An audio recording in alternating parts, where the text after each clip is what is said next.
Bonjour et bienvenue sur le point d'actualité par l'IA. La République démocratique du Congo mise sur le football européen pour soigner son image à l'international. Un partenariat inédit avec des géants comme le FC Barcelone, l'AS Monaco et l'AC Milan. Objectif affiché, faire rayonner le slogan RD Congo au cœur de l'Afrique. Mais derrière ce contrat de plusieurs millions d'euros, les critiques fusent de partout. Stratégie de soft power ou gaspillage face aux urgences du pays. Suivons le point. Bonjour et bienvenue. Aujourd'hui, on se penche sur un sujet qui fait beaucoup parler en République démocratique du Congo. Oui, bonjour.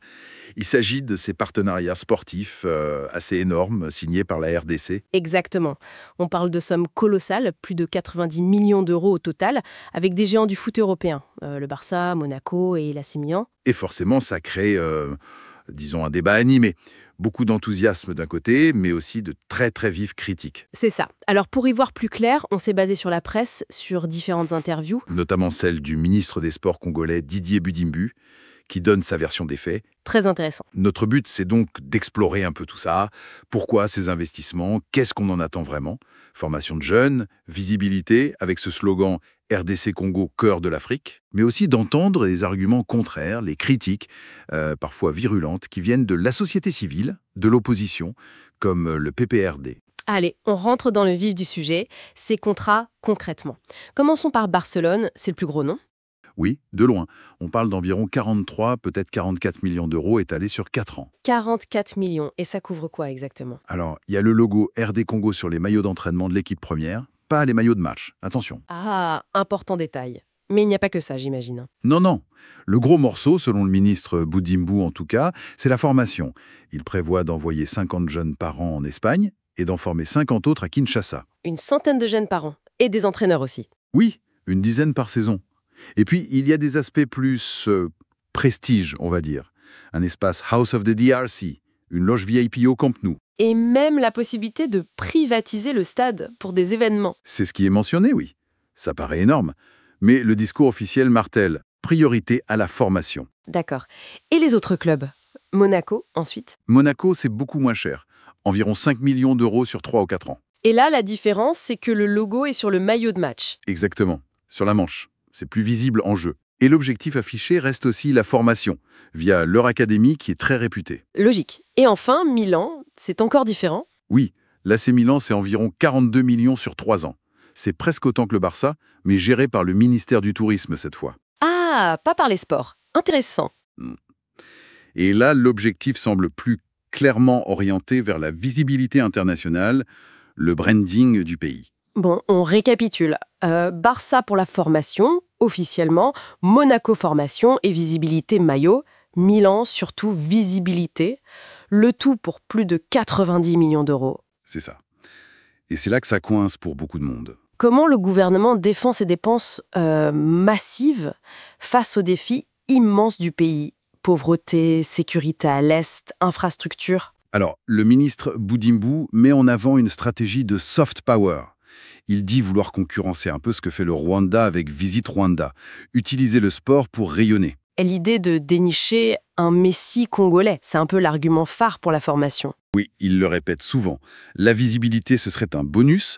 La priorité, c'est de faire émerger des talents. C'est l'ambition affichée. Et pour les coûts, comment il les justifie ? Il relativise.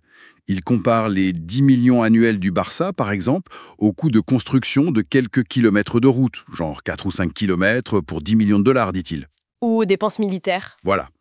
Il présente ça comme un investissement pour les générations futures, quelque chose que d'autres pays africains feraient aussi.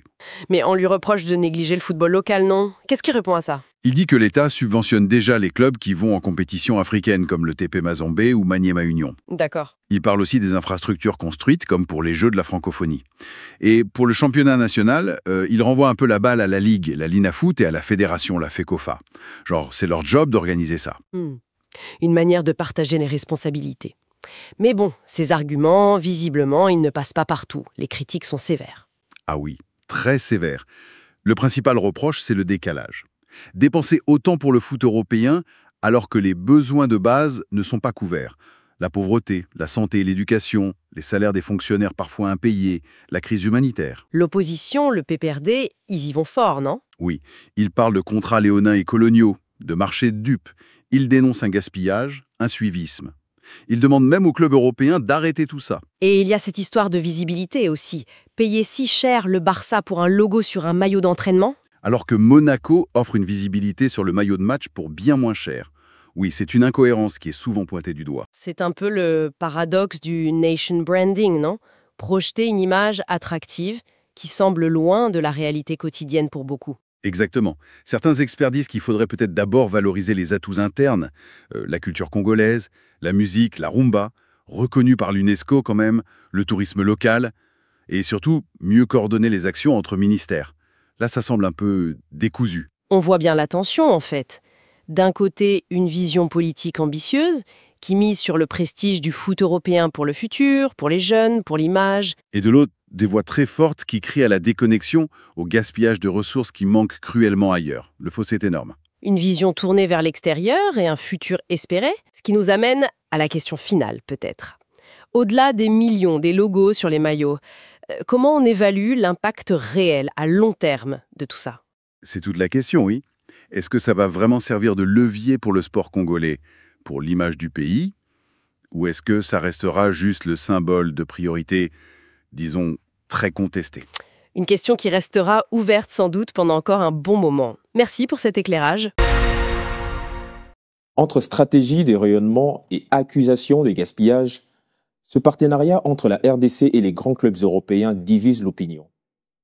Et vous, qu'en pensez-vous? Est-ce un investissement intelligent pour l'image du pays ou une dépense injustifiée face aux priorités nationales? Donnez-nous votre avis en commentaire sur nos pages Facebook, Twitter et Instagram. Et poursuivons ensemble le débat. À très vite.